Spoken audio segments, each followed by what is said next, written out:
નમસ્કાર વિદ્યાર્થી મિત્રો, ધોરણ 12 વિષય એસપી ચેપ્ટર નંબર 2 એની અંદર આજે આપણો ટોપિક છે મૃત સ્વરૂપના શેર ફેરબદલી અંગે કંપની ધારાની જોગવાઈ।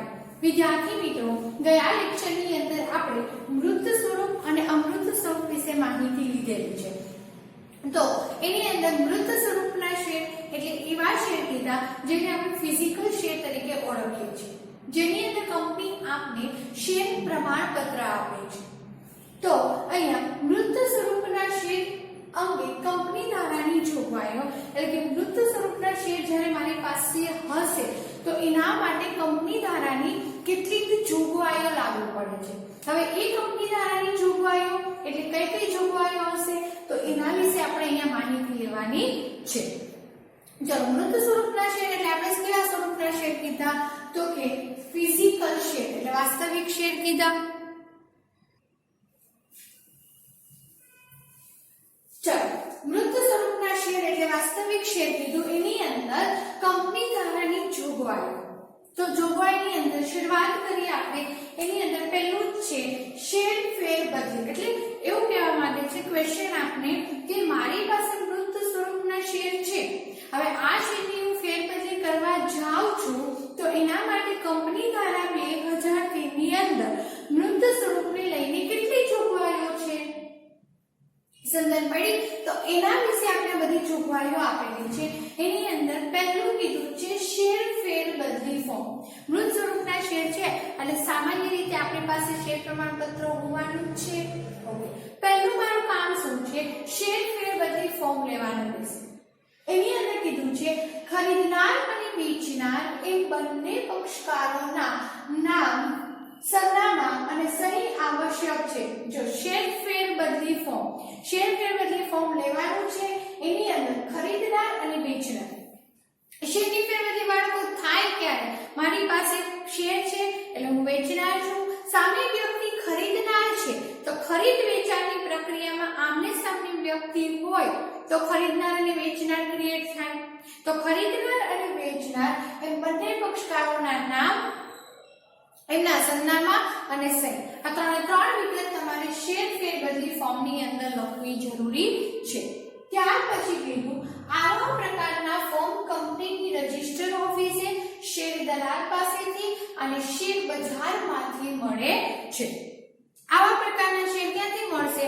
તો રજિસ્ટર ઓફિસેથી મળશે, જે શેરના દલાલો છે જે શેર બજારની અંદર રખડતા હોય શેર દલાલો પાસેથી, કે પછી શેર બજારમાંથી મળે છે। તો પહેલા મારે કામ શું કરવાનું છે? રજિસ્ટર ઓફિસનો સંપર્ક કરો અથવા શેર દલાલનો સંપર્ક કરો અથવા શેર બજારનો સંપર્ક કરો। આ ત્રણેયમાંથી કોઈ પણ એક પાસેથી મારે શું લેવાનું? ફોર્મ લેવાનું રહેશે। એમાં ખરીદનાર અને વેચનાર બંનેની માહિતી હશે। કઈ કઈ માહિતી? તો બંને પક્ષકારોની માહિતી એટલે નામ, સરનામું અને સહી। આ ત્રણ વસ્તુ ફોર્મની અંદર લખવી જરૂરી છે। ત્યાર પછી બીજું આવે છે શેર પ્રમાણપત્ર। કારણ કે તમને અને મને બધાને જ ખબર છે મારી પાસે જે શેર છે કેવા છે? ફિઝિકલ શેર છે, અને ફિઝિકલ શેરની અંદર શું હોય? શેર પ્રમાણપત્ર હોય। જો શેર ફેરબદલી ફોર્મની સાથે શેર પ્રમાણપત્ર કે શેર મંજૂરી પત્ર સામેલ કરવું જરૂરી છે। આપણે શેરની ફેરબદલી કરીએ છીએ બાળકો, એટલા માટે આપણે ફેરબદલી ફોર્મ ભર્યું, તો એ ફોર્મ ભરીને આપણે આપણી પાસે રાખશું નહીં, એને આપણે જમા કરાવશું। જ્યારે ફોર્મ આપણે જમા કરાવીએ છીએ તો કંપની આપણે જે પ્રમાણપત્ર આપેલું છે ને એ પ્રમાણપત્ર, જો પ્રમાણપત્ર નહીં હોય ને તો તમને શેર મંજૂરી પત્ર આપેલું છે। સમજણ પડે છે? શેર પ્રમાણપત્ર નહીં હોય તો શેર મંજૂરી પત્ર, પણ બંનેમાંથી કોઈ પણ એક વસ્તુ તો તમારી પાસે હશે જ। તો આ બંનેમાંથી તમારી પાસે જે વસ્તુ હોય એ વસ્તુ તમારે ફેરબદલી ફોર્મની સાથે મોકલવાનું રહેશે। ક્લિયર? ચલો, ત્યાર પછી ત્રીજું આવે છે બાકી હપ્તા। કારણ કે ઘણી વખત એવું બને કે શેર હોલ્ડરે શેર ખરીદેલા છે પણ હપ્તેથી ખરીદેલા હોય। એની અંદર જોઈએ શેરધારક જે શેરની ફેરબદલી કરવા માંગતો હોય તે શેર ઉપર જો શેર હપ્તા માટેની માંગણી થયેલ હોય તો તેની સામે બાકી હપ્તા હોવા જોઈએ નહીં। સિમ્પલ એક્ઝામ્પલ આપું, મારી પાસે ₹10 ની કિંમતનો શેર છે, ક્લિયર? હવે એ શેર મેં હપ્તેથી ખરીદેલો છે, એની અંદર મેં કંપનીને ₹3 આપ્યા છે, હજુ ₹7 ભરવાના બાકી છે અને મારે શેરની ફેરબદલી કરવી છે. કંપની શું કરશે ખબર? પહેલા મારી પાસેથી ₹7 જે બાકી છે ને ₹7 મંગાવશે કે પહેલા તમે જે શેરની હપ્તેથી લીધેલા છે, પહેલા તમારો જે હપ્તો બાકી છે ને એ હપ્તો તમે કંપનીની અંદર પહોંચાડો. કંપનીની અંદર હું પૂરેપૂરા હપ્તા ભરી દઈશ તો કંપની મને મારા શેરની ફેરબદલી કરવાની મંજૂરી આપશે. જો પૂરેપૂરા હપ્તા નથી ભરતી તો કંપની મને મારા શેરની ફેરબદલી કરવાની મંજૂરી નહીં આપે, કારણ કે બાકી હપ્તા થયા. સમજણ પડી? જ્યાં સુધી શેર ધારકના હપ્તા બાકી હશે ત્યાં સુધી કંપની મને શેર ફેરબદલીની મંજૂરી નહીં આપે. અને આગળના લેક્ચરમાં જ આપણે ભણ્યા કે ભલે શેર મારો છે, માલિકી હક મારી છે, પણ જો કંપની મંજૂરી ન આપે તો હું શેરની ફેરબદલી કરી શકું નહીં. કંપની મને મંજૂરી આપે તો જ હું શેરની ફેરબદલી કરી શકું, અધરવાઇઝ મારાથી શેરની ફેરબદલી થાય નહીં. અહીંયા મારો હપ્તો બાકી છે તો કંપની મને ના પાડી દે છે કે પહેલા તમે હપ્તો ભરો અને પછી તમે શેરની ફેરબદલી કરી શકો છો. ક્લિયર? ચલો આગળ, વાંધા અરજી. જે શેરની ફેરબદલી કરવાની હોય તેની સામે કોઈ વાંધા અરજી ન હોવી જોઈએ. વાંધા અરજીનો મતલબ શું કીધેલો છે કે મારે જે શેરની ફેરબદલી કરવી છે ને એની અંદર કોઈ જાતના વાંધા અરજી હોવી જોઈએ નહીં, કોઈ જાતના ગડબડ એની અંદર હોવું જોઈએ નહીં. જો હશે તો કંપની શેર ફેરબદલીની મંજૂરી આપશે નહીં. કોઈ પણ જાતની નાનામાં નાની બાબતની પણ જો વાંધા અરજી હશે તો પણ કંપની શેર ફેરબદલીની મંજૂરી આપશે નહીં. એટલે કોઈ પણ જાતની વાંધા અરજી હોવી જોઈએ નહીં. ચલો ત્યાર પછી સંતોષકારક પુરાવા. હવે માનો કે અહીંયા તમે જે શેર ફેરબદલી ફોર્મ ભરેલું છે ને એ ફેરબદલી ફોર્મ કોઈ પણ કારણસર તમારાથી ખોવાઈ જાય છે, કશેક મુકાઈ જાય છે અને તમને યાદ જ નથી કે ફોર્મ ક્યાં ગયું છે. તો આવા સમય સંજોગોની અંદર શું કરવાનું? ત્યારે બંને પક્ષોએ પોતાની સહી સાથે કંપનીમાં અરજી કરવી જોઈએ. તમે જે શેર ફેરબદલી ફોર્મ ભર્યું હતું એમાં ખરીદનાર અને વેચનાર બંનેની માહિતી હતી તો કે હા, હવે એ ફોર્મ મારાથી કશેક મુકાઈ ગયું છે અથવા તો કશેક ખોવાઈ ગયું છે અને એની મને ખબર નથી, તો શું કરવાનું? ખરીદનાર અને વેચનાર બંનેએ સહી કરવાની અને કંપનીની અંદર અરજી કરવાની કે અમે જે શેર ફેરબદલી ફોર્મ ભરેલું હતું એ અમારાથી કશેક ખોવાઈ ગયું છે, ક્યાં ખોવાઈ ગયું છે એની અમને ખબર નથી. અને સંચાલકોને સંતોષ થાય તેવા ખુલાસા આપવા જોઈએ. સંચાલકોને, કંપનીનું સંચાલન કોણ કરશે? સંચાલકો કરશે. તો એ સંચાલકોને સંતોષ થાય કે ખરેખર ખરીદનાર અને વેચનાર જે બંને પક્ષકારો છે એનાથી જે શેર ફેરબદલી ફોર્મ ભરેલું હતું એ ખોવાઈ ગયું છે, ખરેખર જ ખોવાઈ ગયું છે. તો સામેવાળા સંચાલકોને સંતોષ થાય એવા પુરાવા એને આપો. ક્લિયર? એટલે આપણો પોઈન્ટ બન્યો સંતોષકારક પુરાવા. ક્યારે ઉભા થાય? જ્યારે શેર ફેરબદલી ફોર્મ તમારાથી ખોવાઈ ગયું હોય ત્યારે સહી કરીને તમારે રજૂઆત કરવાની રહેશે કે આ ફોર્મ મારાથી ખોવાઈ ગયું છે અને જે પુરાવા કંપની માંગે એ પુરાવા આપવાના, પણ એવા આપવાના કે સંચાલકોને તરત જ તમારી વાત ઉપર સંતોષ થાય.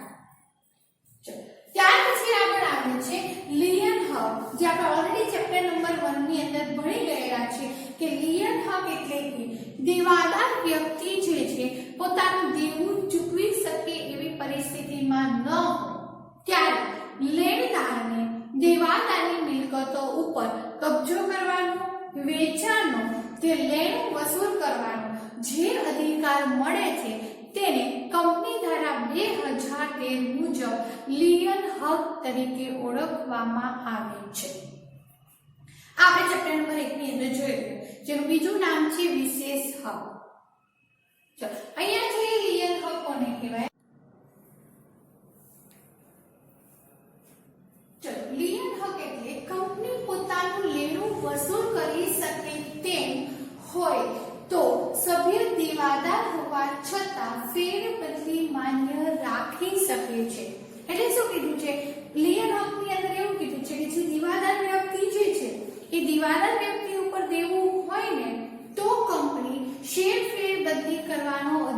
આપશે નહીં.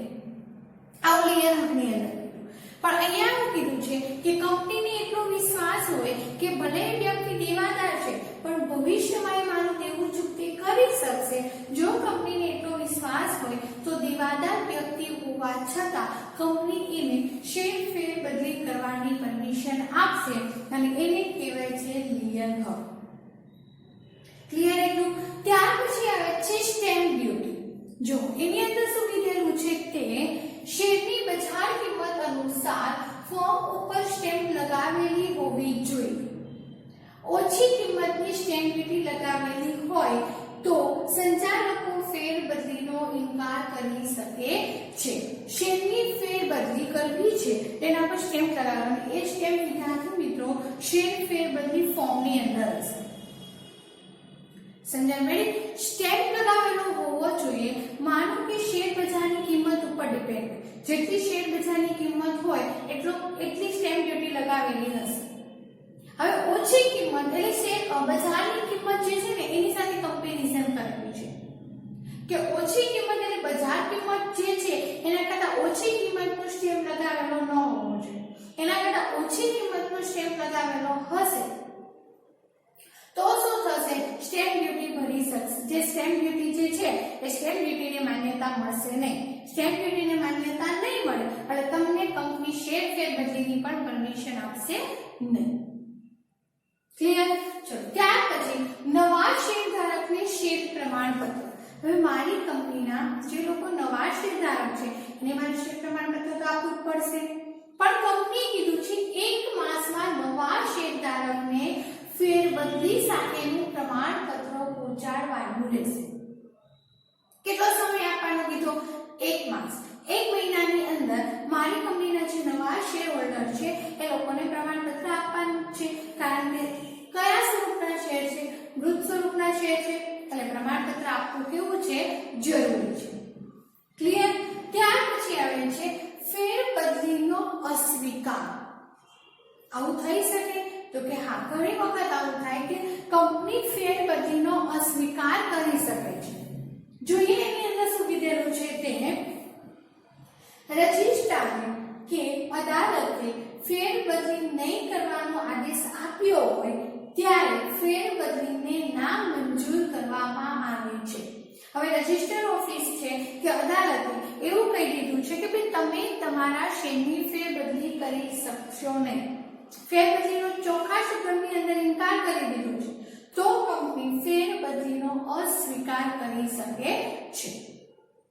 ત્યાર પછી આવે છે નિયમન પત્રની જોગવાઈ. જો એની અંદર નિયમન પત્રમાં કરેલ જોગવાઈ અનુસાર જો ફેરબદલી કરવામાં આવેલ ન હોય તો તે મંજૂર કરવામાં આવતી નથી. કારણ કે કંપની ધારો 2013 ચોખ્ખા શબ્દમાં કહે છે કે નિયમન પત્રની વિરુદ્ધ જઈને કંપનીની અંદર શેરની ફેરબદલી થઈ શકે નહીં. હવે નિયમન પત્રની અંદર જોગવાઈ જ નથી તો શેર ફેરબદલીની મંજૂરીનો સવાલ જ ઉભો થતો નથી. આગળ સભ્યપત્ર. જ્યાં સુધી ફેરબદલીની પ્રક્રિયા પૂરી ન થાય ત્યાં સુધી સભ્યપત્રકમાં મૂળ શેરધારકનું નામ ચાલુ રહે છે.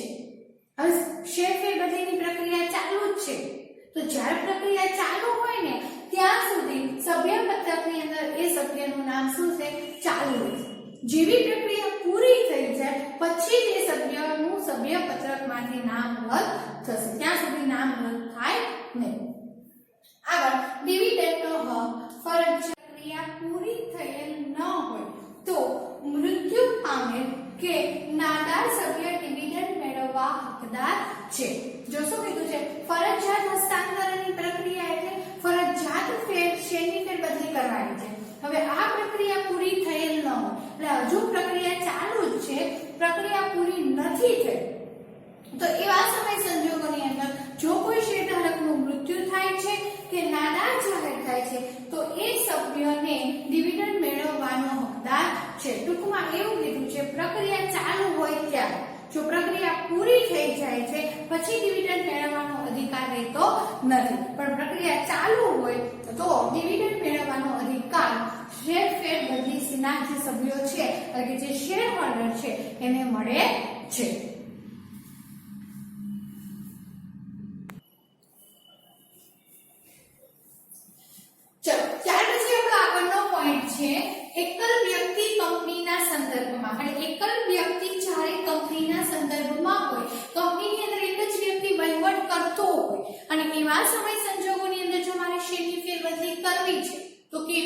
થાય. જોઈએ એની અંદર એકલ વ્યક્તિ કંપનીમાં સભ્યોનું મૃત્યુ થતા જે વ્યક્તિને વારસદાર બનાવી હોય તે કંપની ઓળખીને તેના નામે શેર હસ્તાંતર કરે છે. ટૂંકમાં શું કીધું છે એકલ વ્યક્તિના સંદર્ભમાં કે માનો કે મારી પાસે શેર છે, હું કંપનીની અંદર એકલ વ્યક્તિ તરીકે કામ કરું છું, મારું અવસાન થાય છે તો મારા અવસાન પછી મારી પાસે રહેલા શેર કોને મળશે? તો મારો જે વારસદાર હશે ને એ વારસદારને પહેલો અધિકાર આપવામાં આવશે મારા શેર ઉપર. ક્લિયર? બીજું, બોર્ડ ઓફ ડિરેક્ટર દ્વારા આ અંગેની ખબર વારસદારને આપવી પડે છે. હવે વારસદારને ખબર નથી તો બોર્ડ ઓફ ડિરેક્ટર એટલે આપણી કંપનીના જે સંચાલકો જે છે એ સંચાલકો દ્વારા એને વારસદારને ખબર આપવામાં આવે છે. શેની? કે તમારા જે વ્યક્તિ જે છે, તમારો જે રિલેશન જે છે એ વ્યક્તિનું અવસાન થતા એના શેર તમારા નામે કંપની ટ્રાન્સફર કરે છે. આગળ, આવો વારસદાર એકલ વ્યક્તિની જેમ ડિવિડન્ડનો હક અને બીજા હકનો અધિકાર બને છે. જેમ પહેલો જે હકદાર હતો શેર હોલ્ડર, એવા જ હકદારો એના વારસદારને પણ મળશે. હકદારમાં કે અધિકારમાં કોઈ જાતનો ફેર જોવા મળશે નહીં. ત્યાર પછી વારસદાર તેના પછી અન્ય વારસદારની નિમણૂક વારસદારની લેખિત સંમતિ લઈને કરી શકે છે. હવે માનો કે મેં કંપનીની અંદર એવું કીધું છે કે ભવિષ્યમાં મારું મૃત્યુ થાય, મારું અવસાન થાય તો મારા શેર મારા વારસદારના નામે ટ્રાન્સફર કરવાના. એમ બી કંપની ધારા પ્રમાણે પહેલો અધિકાર કોને મળે? એના વારસદારને જ મળે. જો વારસદાર ન હોય તો પછી કંપની કંઈક વિચારે, પણ પહેલો અધિકાર તો કોને હશે? વારસદારને જ મળશે. એટલે મારો જે વારસદાર છે એના નામે શેર ટ્રાન્સફર થશે. હવે મારો વારસદાર એવું નક્કી કરે કે ભવિષ્યમાં જો મને કંઈ પણ થાય તો એ શેરની ફેરબદલી એના વારસદારને કરશે. સમજણ પડી? એટલે મારી બીજી પેઢી છે એના વારસદારને કરશે. જો આવું મારો વારસદાર નક્કી કરે તો મારા વારસદારે એના વારસદાર પાસેથી લેખિતમાં નામું લઈ લેવાનું, લેખિત સંમતિ લેવાની કે જો ભવિષ્યમાં આવું કંઈ પણ થશે તો કંપનીએ મારા નામે શેરની ટ્રાન્સફર કરવું પડશે, એના માટે હું એગ્રી છું. આવું લખાણ લઈ લેવાનું રહેશે. સમજાય? તો એકલ વ્યક્તિ કંપનીના સંદર્ભમાં હોય ત્યારે આપણે એટલી જોગવાઈ લાગુ પડે. પહેલા તો વ્યક્તિનું મૃત્યુ થાય એટલે પહેલો અધિકાર વારસદારને મળે. બોર્ડ ઓફ ડિરેક્ટર દ્વારા વારસદારને જાણ કરવામાં આવે છે. આવો વારસદાર એકલ વ્યક્તિની જેમ ડિવિડન્ડનો પણ અધિકારી બને છે અને અન્ય અધિકારો પણ તેને મળે છે. ત્યાર પછી વારસદાર તેના પછી અન્ય વારસદારની જો નિમણૂક કરવા માંગતો હોય તો એની લેખિત સંમતિ લેવી જરૂરી છે. તો આ રીતના આપણે મૃત સ્વરૂપના શેર ફેરબદલીની કંપની ધારાની જોગવાઈને ધ્યાનમાં રાખી અને પછી આપણે મૃત સ્વરૂપના શેરની ફેરબદલી કરવાની રહેશે.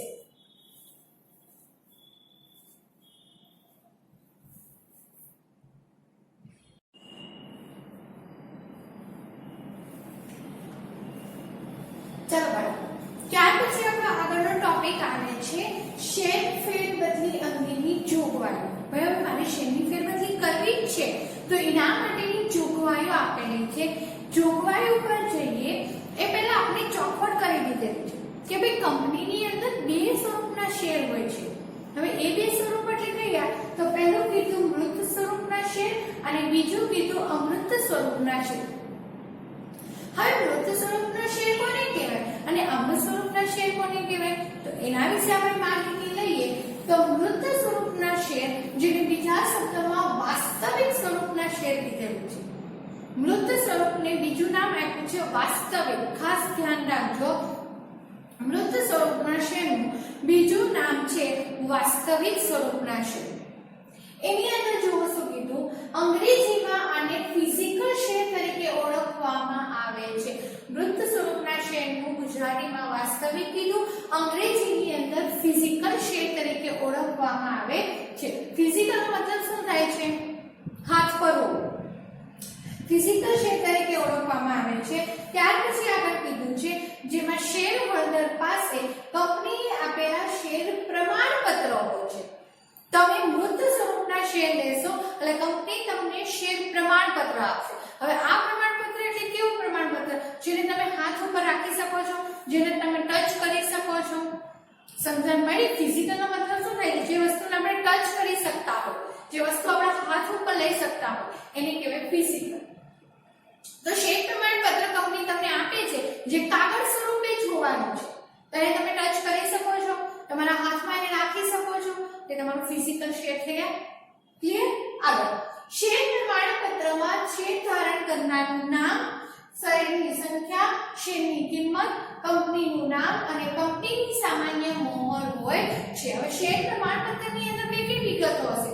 તો શેર ધારણ કરનારનું નામ હશે, શેરની સંખ્યા હશે, ત્યાર પછી શેરની કિંમત, કંપનીનું નામ અને કંપનીની સામાન્ય મોહર. આ બધી જ વિગતો શેર પ્રમાણપત્રની અંદર હશે અને જ્યારે તમે મૃત સ્વરૂપના શેર ખરીદશો એટલે કંપની તમને શેર પ્રમાણપત્ર આપશે. તો એટલું ક્લિયર? આગળ વધીએ તો કીધું આવા પ્રમાણપત્રો ફાટી જવાનું, કારણ કે કાગળ સ્વરૂપે છે તો ફાટી બી જાય, ચોરાઈ જવાનું બની શકે, ભાઈ ચોરીને પણ લઈ જાય, આગમાં નાશ પામવાનો, આગ લાગી હોય તો એની અંદર તમારું ડેમેજ પણ થઈ જાય, અસ્તિત્વનો નાશ થવાનો એટલે પ્રમાણપત્ર તમારાથી કશેક મુકાઈ જાય, કશેક ગુમ થઈ જાય તો એ પ્રમાણપત્રના અસ્તિત્વનો નાશ થયો છે એવું કહી શકાય.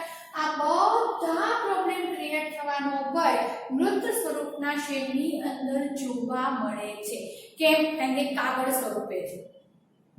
સમજાય? ચોરાઈ જવાનો, ત્યાર પછી આગમાં નાશ પામવાનો, ફાટી જવાનો, એના અસ્તિત્વનો નાશ થવાનો, બધા જ પ્રોબ્લેમ આની અંદર જોવા મળે. એટલે મૃત સ્વરૂપના શેરની અંદર કંપની તમને શું આપે છે? પ્રમાણપત્ર આપે છે.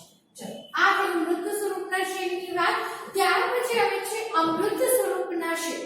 જો એની અંદર અંગ્રેજીમાં આને ડિમેટ શેર તરીકે ઓળખવામાં આવે છે. આપણે ધોરણ 11 ની અંદર અભ્યાસ કરી રહ્યા છીએ સેક્શન બીજાનું ચેપ્ટર નંબર 7, જેની અંદર આપણે શેરની બેઝિક એવી માહિતી લીધેલી હતી અને એની અંદર તમને ડિમેટ ખાતાનું વિસ્તારથી સમજૂતી આપી હતી. ડિમેટ ખાતું ખોલવાની કેમ જરૂરિયાત ઊભી થાય છે, ડિમેટ ખાતું એટલે શું, ડિમેટ ખાતું ખોલવા પાછળના ખર્ચાઓ કેટલા થાય છે, ડિમેટ ખાતાની જરૂરિયાત કોને કોને ઊભી થાય છે, આ તમામની આપણે વિસ્તારથી માહિતી ધોરણ 11 ની અંદર લઈ રહ્યા છીએ. હવે આપણું ભારતીય કંપની દ્વારા 2003 એવું કીધું છે કે જો તમારે શેરના વ્યવહાર કરવા જ છે ને, જો તમારે શેરના વ્યવહાર કરવા છે તો તમારે ફરજિયાત ડિમેટ ખાતું ખોલાવવું જ પડશે. આવું કીધું છે. એટલે અમૃત સ્વરૂપના શેરની જ્યારે તમે ખરીદી કરશો તો એની અંદર શું થશે? તમારા આ શેરને ડિમેટ શેર તરીકે ઓળખવામાં આવે છે. એટલે એ શેર તમારે ક્યાં જશે? ડાયરેક્ટ તમારા બેંકના ડિમેટ એકાઉન્ટમાં જશે. ક્લિયર? આગળ આ પ્રકારના શેર હોલ્ડર પાસે હોતા નથી, કારણ કે ક્યાં જશે? ડિમેટ ખાતામાં. પરંતુ શેર હોલ્ડરે ખોલાવેલા ડિમેટ ખાતામાં હોય છે. આ પ્રકારના શેરના વાસ્તવિક સ્વરૂપના ગેરફાયદા. વાસ્તવિક સ્વરૂપના ગેરફાયદા એટલે આ ફાટી જવાનો, ચોરાઈ જવાનો, આગમાં નાશ પામવાનો કે અસ્તિત્વના નાશનો જે ગેરફાયદા છે, જેમ કે ચોરાઈ જવાનો, ખોવાઈ જવાનો, ફાટી જવાનો, આગમાં નાશ પામવાનો કોઈ ભય રહેતો નથી. કારણ કે શેર મારી પાસે હોય, શેર પ્રમાણપત્ર મારી પાસે હોય તો આ બધા ભય રહે. પણ અહીંયા તો શું થાય છે? હું જેવા કંપનીના શેર ખરીદી લઉં છું એવો શેર ડાયરેક્ટ મારા ડિમેટ ખાતાની અંદર જમા થશે. એટલે આ શેર મારા હાથમાં નથી, એટલે ચોરાઈ જવાનો, નાશ પામવાનો કોઈ ક્વેશ્ચન અહીંયા ઊભો થતો નથી. ટૂંકમાં મૃત સ્વરૂપના શેરની જે મર્યાદા છે એ મર્યાદા, જે ગેરફાયદા છે એ અમૃત સ્વરૂપના શેર દૂર કરે છે. ક્લિયર? તો શેર ફેરબદલીની અંદર કંપની બે પ્રકારના સ્વરૂપના શેર હોય છે, એક મૃત સ્વરૂપ અને બીજો અમૃત સ્વરૂપ. મૃત સ્વરૂપને ફિઝિકલ શેર કીધા, અમૃત સ્વરૂપને ડિમેટ શેર કીધા. મૃત સ્વરૂપની અંદર શેર પ્રમાણપત્ર હશે અને અમૃત સ્વરૂપના શેરની અંદર પ્રમાણપત્ર હશે નહીં. જો મારી પાસે મૃત સ્વરૂપના શેર હોય અત્યારના સમયની અંદર તો સૌપ્રથમ મારે એને પહેલા અમૃત સ્વરૂપમાં ફેરબદલી કરવા પડે અને પછી જો શેરની ફેરબદલી કરી શકું એ પહેલા હું શેરની ફેરબદલી કરી શકું નહીં.